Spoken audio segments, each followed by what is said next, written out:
Hello, everyone. Thank you for joining us and welcome to the first webinar in ICMEC's new ongoing webinar series, Children on the Move at Risk Part 1, talking to young people about their experiences.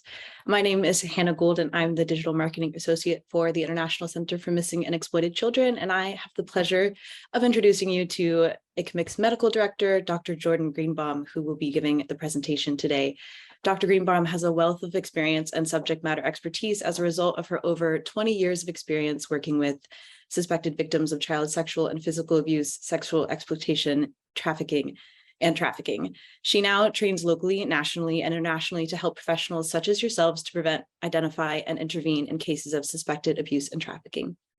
So you are aware this webinar will be recorded and there will be a short Q&A session following Dr. Greenbaum's presentation. So please feel free to write your questions in the chat and we will get to as many of them as possible at the end of the presentation. And if we can't get to your question, we will have contact information listed so that you can ask in the future. Now I will go ahead and hand it over to Dr. Greenbaum to get us started. Thank you so much, Hannah, and welcome everyone. And thank you for joining us today. I'm going to just take a second to share my screen. And we'll get started. I just want to start by saying that my expertise, as Hannah mentioned, lies in the field of child maltreatment. I'm not an expert on migrant health. However, I've had a great opportunity to consult with an NGO here in the States that is operating an emergency intake shelter near the border with Mexico, and have been able to work with mental health professionals who are very involved with work with Ukrainian refugees. And in these collaborations, I've learned a great deal, and I'm hoping to share some of that with you today.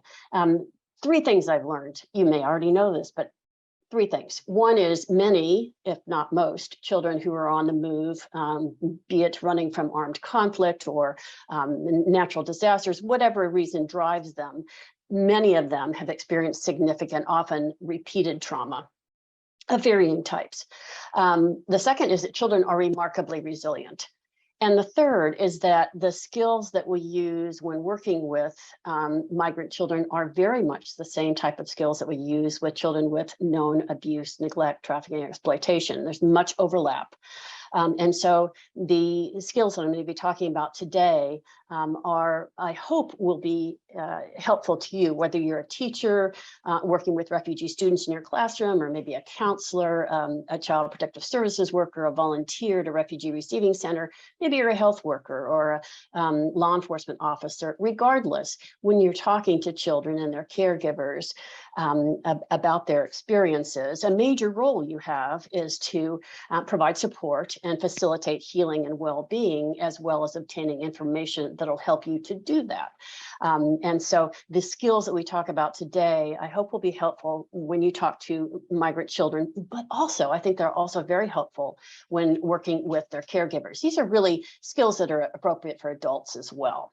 So I'm hoping at the end of this presentation, you'll be able to describe the types of adversity that are commonly experienced by children during migration, during and after migration, and then summarize the basic components of a child-sensitive, strength-based approach to interacting with children and youth. And then be familiar with how children of differing ages can describe what has happened to them, so that when we talk to them, we ask them questions appropriately that they are able to understand and answer. So you are probably familiar with the vast array of pre-migration adverse experiences that children may have had before they even hit the migration trail. Many children are perhaps running from homes that are characterized by physical abuse, sexual violence, community violence, gang violence is very big driver for Central American unaccompanied minors coming to the United States, often to escape gang violence. Neglect and abandonment, children who have lost their parents to HIV/AIDS, for example, armed conflict, other types of violence, and trafficking. Some people may be being trafficked for sex or for labor before they are migrating, or maybe part of their migration experience. During the migration, there's a number of possible experiences that can be quite traumatizing to children, and which are very common. We know that in some areas of the world, and I'm thinking from Latin America to the United States, it's very common for gangs to kidnap migrant children and migrant adults and hold them for ransom. Many children have discussed this happening to them, and it happens elsewhere in the world as well. Exploitation and trafficking, both labor and sex trafficking, can occur along the way as well. People can be recruited and enter into that experience. Lots of threats, lots of intimidation by strangers, by gang members, by people who want to harm children, by law enforcement, border patrol. Lots of different people can threaten and intimidate. And typically families and children, unaccompanied children, experience a lot of deprivation. They don't necessarily have a stable food source or housing. They don't have money. Their documents may be confiscated. That's another thing that's often shared by children, is my documents were taken by so-and-so. It's not uncommon for children who are traveling with their families to become separated. And then so they become unaccompanied minors. And then they're, of course, traveling in very unfamiliar environments, can be very scary, very isolating, very stressful. But things don't necessarily improve a whole lot when they arrive in their destination country, wherever that may be. Typically, families and children unaccompanied have a lack of resources. Whatever money they've had, they may have had to use a lot of that just to get to their destination country. They don't have a lot of social support. Perhaps they have relatives they're traveling with, or they've met somebody along the way who has become a social support, but they don't have their general sort of baseline familial community support that they had back in their home country. They may have lost loved ones either during armed conflict or, as I mentioned, through natural diseases, HIV/AIDS, etc. They certainly will be experiencing various levels of discrimination. That's very common for foreign nationals when they come into a new country to experience that kind of discrimination and bias. And they are extremely vulnerable because of their lack of resources, their lack of understanding of the culture, language barriers. They're very at risk for exploitation and trafficking. So there's a lot of adversity and stress that children and their families, caregivers, are going to experience before, during, and after migration. And all of these may have significant impacts on a child or their family. As I mentioned, and I want to really emphasize this because it's so important, children are remarkably resilient. Most children who have experienced migration do not go on to develop severe, long-lasting mental health disorders like post-traumatic stress disorder or a major anxiety disorder or major depression. They generally do well. It's very common to have stress reactions and to be distressed after and during these experiences. But most children are going to be able to improve over time and not go on to develop severe mental health disorders. But I think it's really important to be able to help people through that beginning time when there is a lot of stress reaction, a lot of trauma, and that can be very distressing to child and family. So let's just take an example of this. Let's say you're an aid worker at a reception center, and you have noticed that the mother of two children, she's got a 5 and a 9-year-old child. The mother is washing bed sheets every morning, and she's been doing that for several days. So you ask her, well, how are your children doing? How are they doing now that you're here? And she says, oh, fine, just great, that's fine, it's all right, everything's cool. And so you point out that she's doing laundry each day. You've noticed that, and how's that going? And she tells you that her 9-year-old is wetting the bed.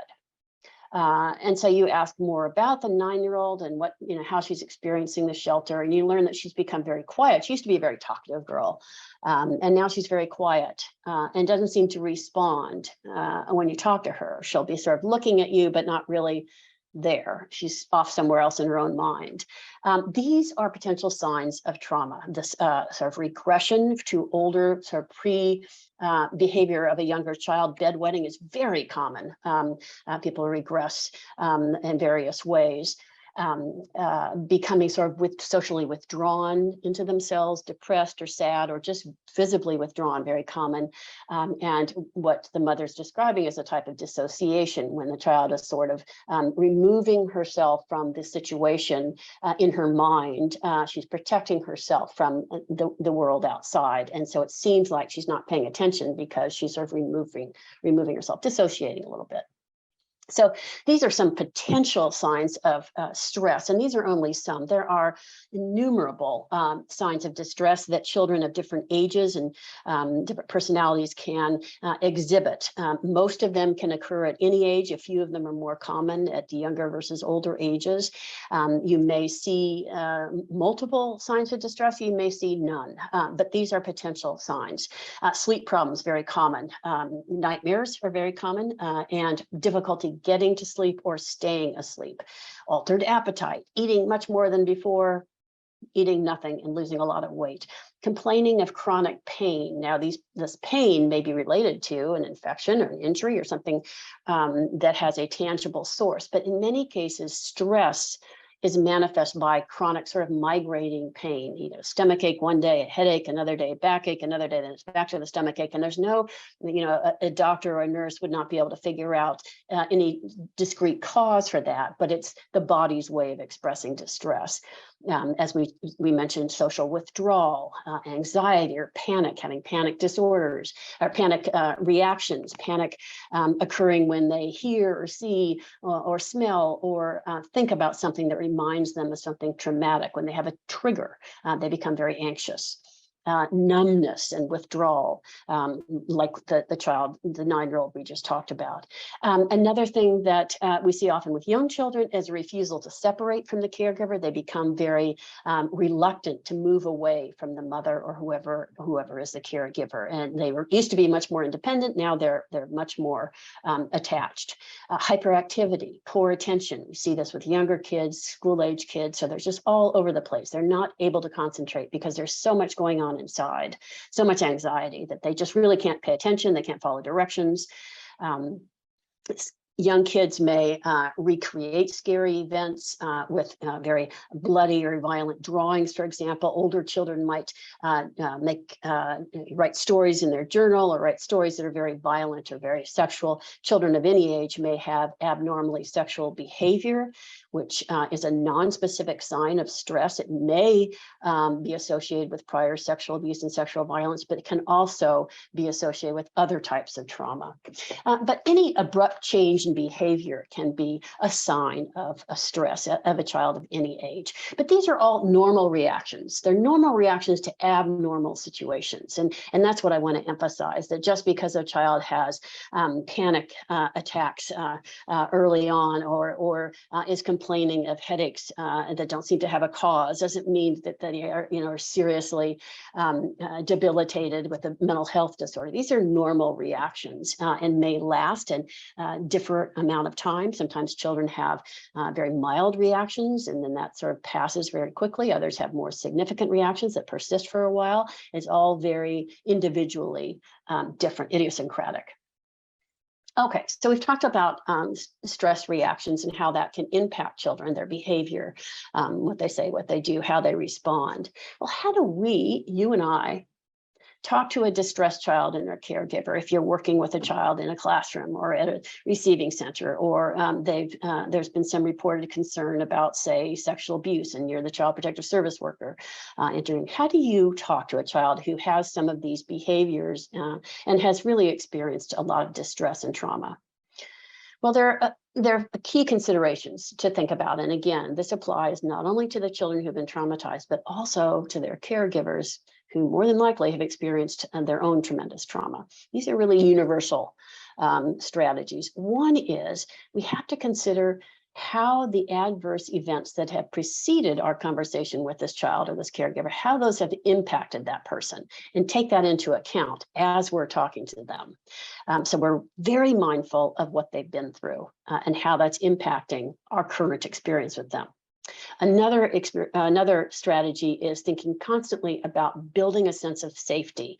Not only physical safety, you need to be safe, your staff need to be safe, the child and the caregiver need to be physically safe, but also psychological safety. We want to build a sense in the child, in the caregiver, that they can relax, that they can trust us, that they can talk about what's worrying them. And they can only do this if they feel psychologically safe. Another key consideration is the need to be very transparent. And this sort of ties into one of the basic human rights of the need for people to have information about things that affect them. So we need to be very upfront and provide information, not hold things back if if it's not absolutely essential that we hold things back. We need to share as much as we can. We need to exhibit respect for them, for what they've been through, for who they are. And this needs to come out in everything we say and do. And then finally, another key consideration is to go beyond seeing this person, child or an adult, as a victim, and instead realizing that they're a strong survivor and empowering them to engage with what's going on with you and that person right now and in the future, to sort of take back control of their lives. So empowerment is a big factor. Let's dive down into these a little bit more now.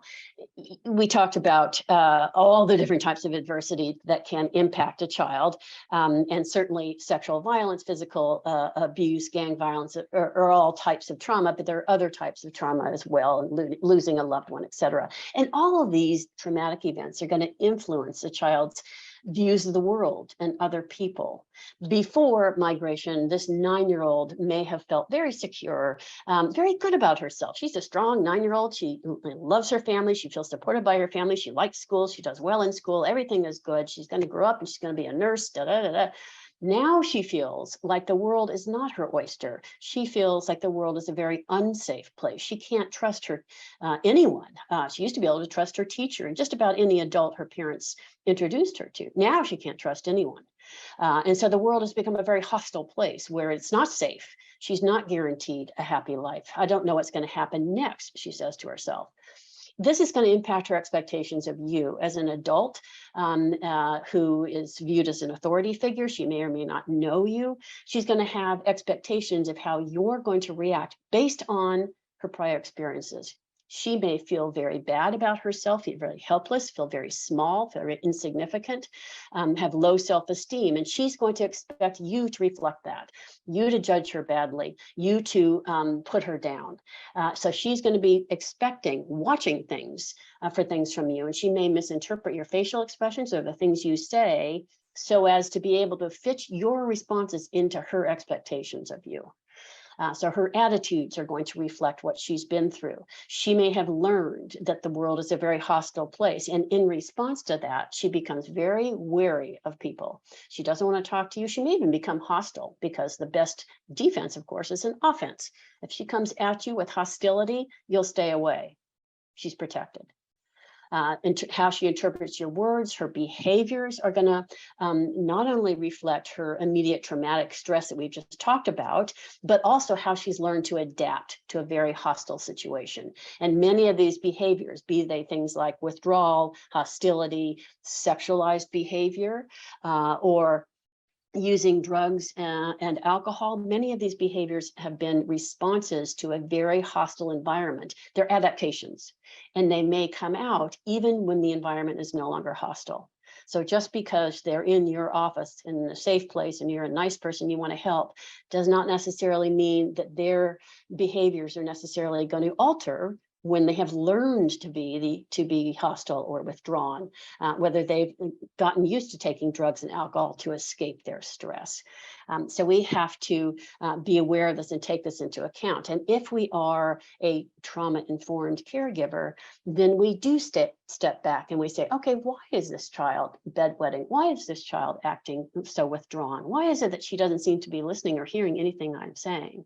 Is it because she doesn't like me or she's somehow retarded? No, we look back at what she's been through and say, these are potential signs of stress, and I'm going to respond in a way that can support her, build trust, help to let her understand that I am not seeing her as a bad person. I'm not judging her. I'm not going to put her down. I'm not a dangerous person. I'm not going to harm her, so that she can become more trusting. If I'm non-judgmental, very open, very calm, and I don't respond in a way that is, say, defensive or argumentative or judgmental, then she can become trusting in me and begin to open up. And again, that sort of ties into this whole notion of psychological safety. And there are a number of ways that you can help a person feel safe. And you probably do this a lot in your day-to-day work, but I'm just going to go briefly mention them. One is to work on the environment in which you're going to be working with the child, whether that's your office, or maybe it's the police station, or maybe it is a place, a designated area within a school, wherever you are. A clinic room. You want to make the environment feel as child-friendly and warm and safe as possible. And there are physical things you can do to it to make it, say, child and adolescent friendly. You can have posters and magazines that are welcoming to children of all ages, maybe children of different cultures. LGBTQ youth, for example, essentially saying, you're welcome here. Here are things that you might like. So the environment can be tailored to make it feel safe. It can be warm. You can make sure that you put a sign on the door, interview in progress, don't interrupt, so people don't come in and out, in and out, in and out, being very disruptive. We want to make the child feel they can relax. Introductions are very helpful. The way you introduce yourself and explain your role, that takes away some of the anxiety about who you are and what's gonna happen. Explain what you do, what usually happens when children, like the child you're talking to, come to your office or your school or wherever this is. You build rapport, and people often say, I don't have time to build rapport. Well, I'm not saying that you need to spend 45 minutes talking about football or what they like, their favorite music, but take some time to just talk about the weather, talk about what they had that day for breakfast, talk about what they like to eat, et cetera, something non-threatening. You can share a little bit about yourself. You can ask about basic needs, which is building rapport and helping to establish the idea with them that you care about them. You're addressing their physical needs. So part of your rapport may be, are you warm enough? I know my office tends to be kind of cold. Are you warm enough? Would you like a sweater? I always wear one. When was the last time you ate? Would you like some crackers? Gee, I haven't had anything to drink for a while. I'd like some tea. What would you like? Anything? Those are addressing basic needs, building rapport. Doesn't take time, but it is extremely helpful.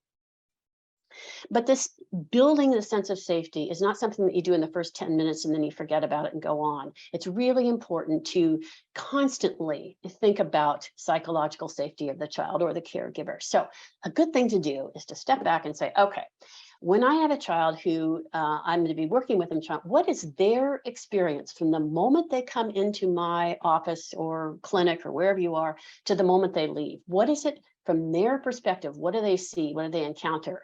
And are any of the experiences, waiting in the waiting room, talking to the receptionist, talking to me, talking to my partner, doing this or that, or having an examination, are any of these things going to cause the child to feel threatened or coerced, vulnerable, shamed? Are they ever going to be in a position where they feel out of control and uncertain what's going to happen?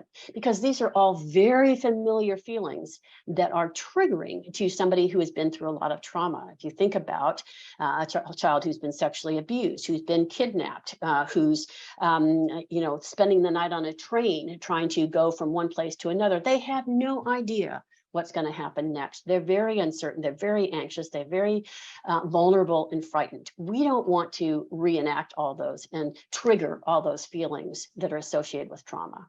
So think about all the steps that the child goes through when they're in your facility, and try to mitigate some of those circumstances where they might feel out of control or they might feel threatened. And it may be something that you can do yourself, or you can ask your colleagues to do. Fortunately, a lot of the way that you behave and your colleagues behave can mitigate a lot of these potential trauma triggers and keep the child from feeling threatened or coerced, make them feel strong, not frightened, strong, not shamed, give them a sense of knowing what's going to happen, having some control. And the way you can do this is practicing transparency, like we talked about. And that involves giving explanations of why you want to talk to them, what usually happens when you are with a child like this child, what usually happens during this hour. And then asking for their consent. Now, in some cases, you cannot ask for their consent if you know that you have to make a mandated report or you have to do something. In those cases, we don't ask for consent because we can't honor it if the child says, I don't want you to do it. But you do ask consent for everything else. You explain why you're asking questions and then say, is it okay if I ask you questions? You explain if you're a medical provider, why you want to do an examination, then ask permission to do the examination. You review the limits of confidentiality early on. Now, depending on what your role is, you may or may not be in a position where you're going to have to contact authorities if you suspect abuse or neglect or trafficking or exploitation. You want to be very clear with the child and the caregiver how the information that the child gives you is going to be used. So if you say, we do our very best to keep what we're talking about private, but I cannot guarantee that others will not know what we're talking about. For instance, if you tell me something that makes me concerned about your safety or the safety of some other child, then I will need to notify other people who can help me to protect you and other children. And that may be people like my manager or your shelter provider or the police. So I just want to make sure that you understand that. Do you have any questions about that? Then the child knows, I can't keep the secret. I cannot assume this person is going to keep it secret, and I can decide what to reveal. This shows tremendous respect. And another way of showing respect is to be completely non-judgmental and open in our body language and the things we say and our facial expressions, so that we are building trust, not shaming. And then we can give the child or the caregiver opportunities to be in control, make choices, offer their opinion. We ask for their opinion. We want to know what they think, so that they feel empowered, they feel engaged, they don't feel out of control and uncertain what's going to happen. So lots of what we can do can mitigate triggers. These are just some tips for active listening, and they may be second nature to you, but if not, just friendly reminders. It helps too when you're talking to a child, especially, but I do it with adults as well. You sit at eye level. You don't want to be towering over them, because that inherently gives you some sort of power differential and sort of control as you're standing above them. So you sit at eye level, and depending on cultural norms and individual variability, you maintain eye contact. In some cultures, a child does not maintain eye contact with an adult. It's considered disrespectful. In other cultures, maintaining eye contact is very important. It shows that you're listening. It shows that you care. People think that you're telling the truth if you maintain eye contact. So there's a lot sort of attached to that. You want to get a sense of this child's comfort with eye contact. They may feel very comfortable with it, in which case you can maintain good eye contact. They may feel somewhat uncomfortable. So watch them. Do they make eye contact with you? Do they flit away and then come back to you, and then flit away and come back to you? You can sort of mirror that, so that you're not intimidating them, but you're giving them enough eye contact to show that you're listening and you care. And you might want to sit kind of at an angle so that you're not, absolutely perpendicular to them and sort of looking right into their face. That can be intimidating. So sit a little bit at an angle. Give them undivided attention. If you can avoid taking notes, do so. If you absolutely have to take notes, be upfront about it. Say, I really want to make sure that I understand and can remember everything that you say. So that's why I'm taking notes. My memory is not so good, but please understand I am listening, and make every effort to minimize your note taking, not look down while you're taking notes. Repeat back some of the things that have been told, so you can summarize every once in a while. You don't want to overdo this, but it also signals that you're listening. Use various words and sounds to encourage, to show you're listening. Things like, oh, okay, yeah, oh, I see, Those are encouraging words. And once in a while, summarize to be sure you understand what the child is saying, because you want to make sure that you are getting it. And that can be sometimes, extremely important, especially for younger kids, but it's important for everyone. Well, we talked about empowerment. How do you empower a distressed child, or I might add, a distressed adult? We talked a little bit about offering choices or control. Do you want to sit in this chair? You want to sit on the sofa? You don't care where they sit. Give them the choice. Would you like something to eat? Yes, no, it doesn't matter to you. Give them the choice. This gives them that sense of control. Asking their opinion is really important. I like to really encourage that, after you've spoken with a child or a caregiver, and you've gathered a lot of information, you may have ideas about what may be helpful resources for them. Before you spout out your ideas, ask their opinion. Say, we've talked a lot. I feel like I've learned a lot about you, and I really appreciate how much you shared. I have some few ideas about things that might be helpful, but I'd really like to know from you. What do you think would be most helpful after you leave today, this office? What would be most helpful to you? What do you want to see happen? That's making it very clear that you see them as experts on themselves. You're asking their opinion and engaging them. You're saying, I'm not just talking to you and making decisions. I want your opinion. I want you to participate. This is a two-way street. So you want to say, after they give their opinion, and ask questions about why they think that, or what, ask more about it. And then say, that's really interesting. I'm so glad that you told me that. And I have a few ideas. Would you like to hear them? Again, you're offering choices. Well, of course, they're going to say yes, they want to hear them. So then you can give your ideas and ask them about what they think about those, validating their strengths and their courage, and making it very clear that they are very resilient. I just, as you told me about your journey here to Greece, wherever you are, I just am struck by how strong you were with your mother. This child is maybe 12. You were very strong. You listened to your mother. You helped your mother. You helped take care of your sister. You were very strong in some really tough times. You're validating their strengths, their courage, which they may not be thinking about. They may be thinking that they're very small, insignificant, somehow a failure. So you need to sort of dwell on their resilience and help them see that. We've talked about encouraging shared decision making. It's also helpful to sort of normalize and reassure. So if the child is distressed, you can say things like, a lot of children who have been through what you've been through experience the same types of feelings that you have. You seem very distressed right now, crying, and sometimes children will feel helpless or hopeless. I just want to say you are not alone. These are very difficult times. Many children experience these, and things get better. So you're normalizing. You're not the only one. You're not crazy. Things typically get better. So that can be very reassuring as well. Okay, let's pull this together with an example. There's been a report of possible sexual abuse and exploitation involving unaccompanied migrant youth who are staying at a shelter. And this is somewhere in your country. Doesn't matter where. A staff member was found to have sexually explicit photographs on his computer, and they may involve this child here, this 10-year-old boy. So you need to interview the child. Now, you may be the shelter manager, you may be the police, you may be a child protective services worker, whoever you are, you need to interview the child. So how would you begin this session?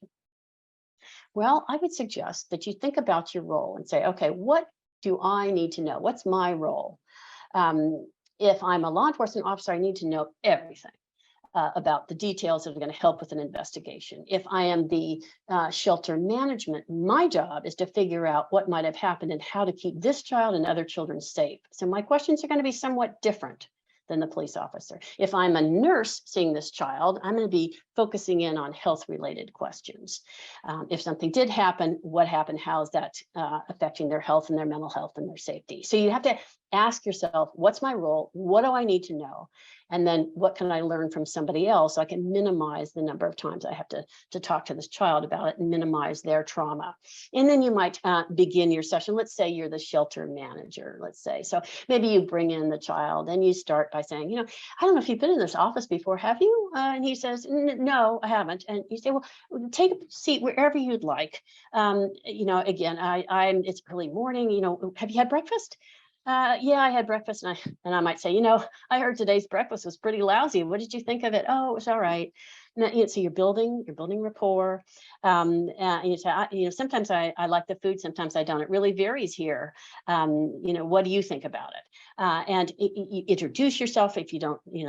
My name is, and this is what my role is. I've seen you around, and this is what I do here. I'm the manager at the shelter, and so I'm here day to day. And my job is to make sure that everything runs okay, and the children here get what they need, and they're happy and they're safe. They've explained that. And take a little bit of time to build rapport more about, what I noticed that you've been here for about, let's see, it's been about a month. How do you like it? How's your experience? What are things you like to do? That kind of thing. A few minutes. While you're doing that, you're assessing how good a conversationalist this child is, how they can narrate things, what they are able to tell, whether they're developmentally delayed or typically developed. You're sort of getting a sense of them, and they're building trust. And then, so your rapport building, and then you can, at the next, when you finish with that, you can move on then to say, sort of open it up into the next part of the talk, where you're really talking about what might have happened. So you might, begin by saying, do you know why I want to talk to you today? And that often sort of signals the transition and opens up the door. Yes, because something happened, and tell me about what you know about your visit with me, or what were you expecting? That kind of thing can sort of bridge the transition to the more sensitive side of things. If the child does disclose abuse or exploitation, we're going to want to do certain things, have key messages. No matter what your role is, they're going to be key messages. The child is not in trouble. It's not their fault what happened. They were absolutely doing the right thing and being very strong in telling you about it, because children often feel that they somehow betrayed things, that they've shared something they shouldn't have. They shouldn't have told their story. So you want to assure them that they did the right thing. Thank you for telling me about it. It takes a lot of strength to not only get through what you've gotten through, but also to tell something about it. You want to validate their feelings. So if, for example, he is no longer sort of half smiling, but he's crying, you want to stop and validate their feelings. See, this is really hard for you. I can imagine that this was a really tough experience, and it's hard to talk about it now. I can see that. You're validating their feelings. You're here to support. You'd like to help as much as you can. And then you want to keep them involved. This is not a thing where you say, okay, you spilled your guts. Now I'm going to send you back to the, wherever, school or whatever, in the shelter, and you'll never hear anything more about this again. Keep them involved so they don't feel like they've been used. Well, we've talked a little bit about, sort of the trauma-informed approach, but we haven't really talked about how children can tell us about their experiences.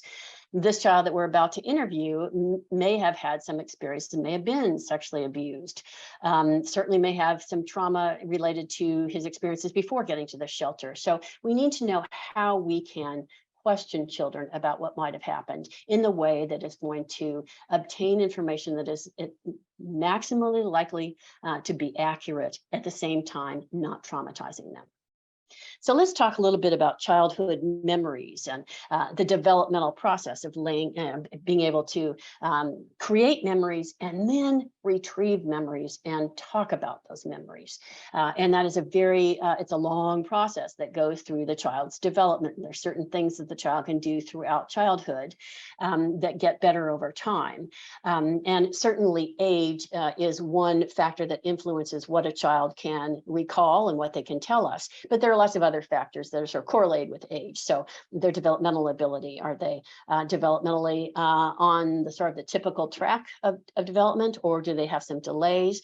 Other individual factors, their basic intelligence, their personality, the way they cope with trauma. Sometimes kids cope with trauma by repressing any memory of things. So obviously that's going to affect how they can remember things about what's happened to them. There are other things about the experience. Were they a witness to what they're talking about, or did they actually experience it? Because that affects their memory. The last time it happened, when was that? The time between the event and the time you're talking to them. How many times did the event happen? All of these things are going to affect a child's memories and their ability to describe them. And then finally, another thing to keep in mind is our behavior as we're asking questions is also going to impact a child's memories and their narrative. If we're intimidating, if we're demanding, it may be harder for the child to remember things and calm down enough to be able to talk about them. They may feel pushed into answering certain ways, trying to guess what you're thinking. So that can really impact the interview as well. Our attitudes, our demeanor, whether or not the child feels they can trust us. All of these are going to affect the ability of the child to tell us what's going on. But let's just sort of basically break it down into ages, knowing that age is only one of the factors that dictates what a child can tell us. And there's tremendous variability between children. But in general, even very young children, 3 to 4 years of age, can remember things and tell us about things. They tend to remember less than a 15-year-old. They have a short attention span. They're not able to focus on a lot of different things when they're experiencing something. They can't take in a lot of details because they don't have the ability to organize that. And so they are going to remember less, but they tend to remember very well central aspects of an event. They're not good at constructing coherent narratives. First this happened, then that happened, then this was followed by that, and then that. That's a very sophisticated cognitive ability. It doesn't happen at this age. And because they're sort of remembering bits and pieces of things, they remember fragments, different things on different occasions. They may tell you one thing one day and me something the next, because they're remembering different parts of the event. And they often have magical thinking, by which I mean children at this age often will attribute causes that don't make any sense to events, often the supernatural, or attributing it to themselves. So they'll say that, you know, my grandmother died because I was nasty to my brother the day before she died. So it's sort of this magical thinking, because I was nasty to my brother, my grandmother died. So that's a common thing that you see in very young children. So let's look at a very young child. A 4-year-old boy wandered away from his mother and was found 40 minutes later behind a nearby building. Mother is talking to, let's say, a service provider, a refugee service provider, and the child disappears. They find him behind a building. Now, what information do you think this 4-year-old could provide? Now, he's 4. So language development at this point is certainly there, but it has its limitations. A child this age is able to provide very concrete information about who they interacted with. They may use their own name. They may not know that person's name, but they can tell you, you know, it was the big man, the man with red hair, or Mr. T. If something happened, they can say basically what happened. If someone touched them, let's say they were molested, they could basically say what part was touched. Now, I'm not necessarily going to use sophisticated language. His penis went into my anus. They may say his stick went in me. So they use their own words. They can say where something occurred. Did it occur at home? Did it occur behind the building? Did it occur in the street? And if the event happened once or more than one time. But they're not able to tell you things about how many times an event may have occurred. If the child was repeatedly sexually abused, they can't tell you how many times it occurred, and they're not going to be able to provide a sequence of events. They cannot tell you when something happened. Think about it. A 4-year-old lives in the here and now. Yesterday might as well have been a year ago. Tomorrow is somewhere off in the future. So they live in the here and now. So if you say, did this happen yesterday or the day before, a child's going to probably guess. Because they don't want to tell you they don't know, so they'll try to guess. So we really try to stay away from asking when something occurred or how many times it occurred. You also need to think about the fact that children this age can't keep track of pronouns very easily. So it's very important that instead of consistently using he or she to refer to somebody, you're talking about perhaps an offender, Mr. X. You need to repeat the name of Mr. X constantly instead of saying he, because a child at this age doesn't keep track of he for very long. And so you may be talking about Mr. X for several questions, but the child's attention has gone on to somebody else and he's talking about somebody else. So constantly say, so what did Mr. X do? When was Mr. X? Whatever it is, tie that name into it instead of using pronouns.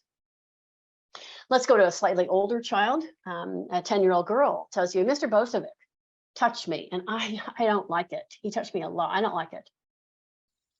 What information could she provide that perhaps the 4-year-old could not? Now, she's going to do everything the 4-year-old could, but she's going to do more. She's going to have access to a greater ability to organize things, to remember things. Her attention span is greater, longer. So she can record more things as they're happening and record and recall details of the event that the 4-year-old couldn't. Specific odors, specific sounds, for example. And a good example of this is, this was a case not of mine, of a colleague's, of a child about 10 years of age who said she had been sexually abused by a neighbor, and the police were asking her about where this happened. In his bedroom. What do you remember anything about his bedroom? Yes, there was a big bird there in his bedroom. The police are very skeptical about this, but when they got a search warrant and they investigated the house, they went to the bedroom, and the bedspread had knitted into it a pattern of a big eagle. So there indeed was a big bird in that room. That's that kind of detail that kids these ages, especially the older ones in this age range, can recall. They may be able to look at relative frequency of events, but we in general want to stay away from the timing of events or the frequency of events, because those are sophisticated skills. Saying when something happened, even whether it happened in October versus September, is pretty tough. And kids don't get really good at that until about 10, 11 years of age. So in general, you may have a precocious child and precocious 8-year-old who's very able to do that, but you don't know. So I would try to stay away from asking about when something happened. Or how many times it happened, the frequency, in other words. So in general, stay to the who, what, where, and then ask more. They can give you more detail about things that are going on in that time. If you absolutely need to zero in on a time frame, what you can do is say, when this was happening, where were you living? Or when this was happening, where were you staying? Well, we were traveling on a train. And then you can go back to the mother and say, what happened? When was this time you were traveling on a train? Or when did you live in the greenhouse? And that can help you. Okay, let's go to an adolescent now. A 15-year-old girl is found by police wandering the streets. She says she ran away from her sponsor, the person who had sponsored her coming into, in this case, it's the United States. So she was released by authorities to a sponsor who had promised her family that this person would educate her, put her in school, give her a better life, take care of her until she was able to take care of herself. This is a relative of the parents designated as a sponsor. But she ran away from him because while he promised all these things to the government, he actually didn't enroll her in school, refused to enroll her in school, and made her work 10 to 14 hours a day in his restaurant. She had to sleep in the basement. She was not allowed to eat with the family. And every once in a while, he would sexually assault her. She was very upset with this way of living. And so she ran away, wants to get back to Guatemala, where she came from. Police stop her on the street. This is what happened. Now, what information could she provide? She's got a lot of information there. She's 15. So she is now better able to understand abstract concepts, not completely, but she's a little bit better at that. She can provide details, and she's better able to provide a narrative, especially at 15, 16, 17 years, more so than 12 and 13. She can say, this happened, then this happened, and this happened. And I was discharged from the shelter after a month, and I came into his home. Everything was okay for a week. And then he made me start working in the restaurant, da, da, da, da, da. So she's pretty good at putting together a narrative. She can give you details of what happened, details of signs and symptoms of how she experienced things. Keep in mind, she may not understand all abstract concepts. She may, for example, running away from home, she may not realize that just how difficult it would be to get back to Guatemala from just running away. That's, she doesn't think about the long term and have a lot of insight into that.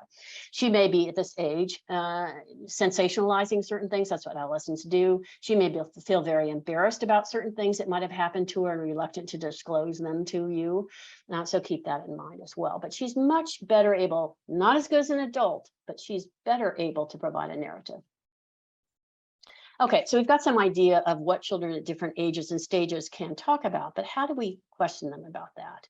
Well, we want to, in general, no matter what the age of the child is to use open-ended questions when we're talking to children and adults. This is the best, most reliable way to ask questions and get information that is most likely going to be accurate.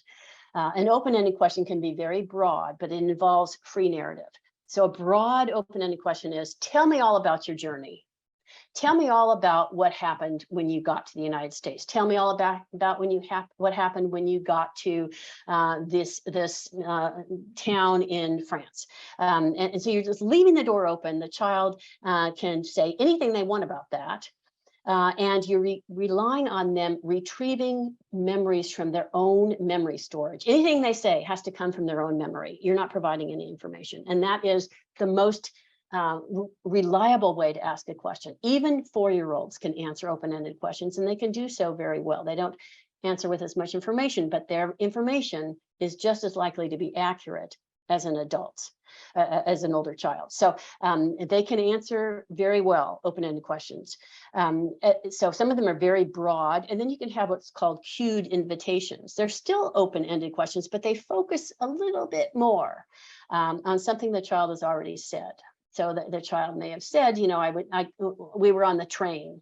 So you may say, tell me all about being on the train. So you sort of focus them. Okay, now you're on the train. Tell me all about that. Still very open-ended. And not only do you begin topics with an open-ended question, but you can carry on a whole conversation, a whole interview with open-ended questions, because you can say, well, then what happened? I see. What happened next? Oh, I see. Tell me more about that. You mentioned that you got on the bus. Tell me about the bus. You mentioned there was a man. Tell me about the man. So all of these are open-ended questions, the most reliable form of questioning. After a while, a person's going to get through, you're getting all the information that you think you can get with open-ended questions, and you still have some gaps, because that 4-year-old, that 12-year-old, that 15-year-old doesn't know exactly what you want. And if you are responsible for getting a lot of information and you have to get specific things, you may have to ask more direct questions. But still, you can do it in a way that relies on recall memory. But you can say, you mentioned that you were in the van with other people. Who was in the van? And that's directing the child to say, who was there? You told me that people were there. Who was there? What did it feel like when he touched you? You said he touched you. What did it feel like? You mentioned your bonbon. What is your bonbon? So you're using information the child has already disclosed, and you're saying, tell me about the specific of that. But as soon as you do that, you want to go back out to open-ended questions. Okay, your bonbon is here. Now I know what your bonbon is. Tell me about what happened with your bonbon. So you're going back out to open-ended questions. And again, you're only going to ask these questions if you have to. Not everybody's going to be asking these questions, but only if you need to ask these questions to do your job. But no matter what questions you're asking, you want to do open-ended as much as you can. We try to avoid yes/no questions. Sometimes you can't, but you would try to avoid them because they are very restrictive. You get a one-word answer, yes or no. And often children, if they don't know, they're reluctant to say, and they try to guess. So they may try to please by saying no, or saying yes, or trying to guess what you want and give you the answer they think. So we try to stay away from yes/no questions. And if you have to ask them, follow it up with an open-ended question. Were you on the bus? Yes, I was on the bus. Tell me about being on the bus, so that you're sort of corroborating being on the bus. What we want to avoid are leading or suggestive questions, because these are really dangerous. They can sort of get you into trouble by sort of backing the child into a corner, and they give you information that's not accurate, and that can really kind of make it difficult for you to know how to help. So it can lead to misinformation. A leading question is a question that introduces new information that the child has not disclosed. And that may be very confusing to a child, especially if what you're introducing into it didn't actually happen. You're wrong about that. Then they're very confused. So, for example, if a child was this 4-year-old behind the building was molested, and then the man went away. So he said, he touched me, then he went away. And if I say, what did he say to you before he left? That's new information. We don't know that he said anything to the boy. So I'm assuming he said something. Now the child has never said that. So the child may think, well, I don't think he said anything, but you know, this is an adult is telling me he must have said something. So I make something up.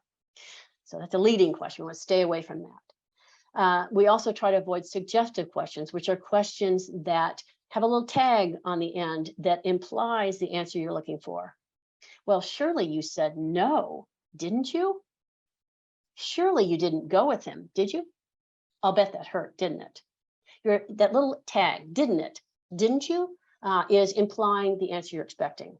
And adults and children at any age are probably going to give you the answer you're expecting because you're suggesting it. A couple more tips for talking to children and adults.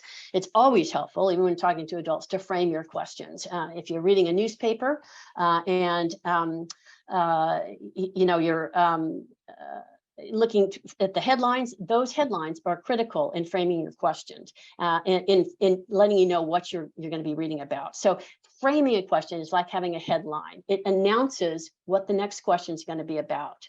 We've been talking about your journey. Now I'd like to talk about the shelter.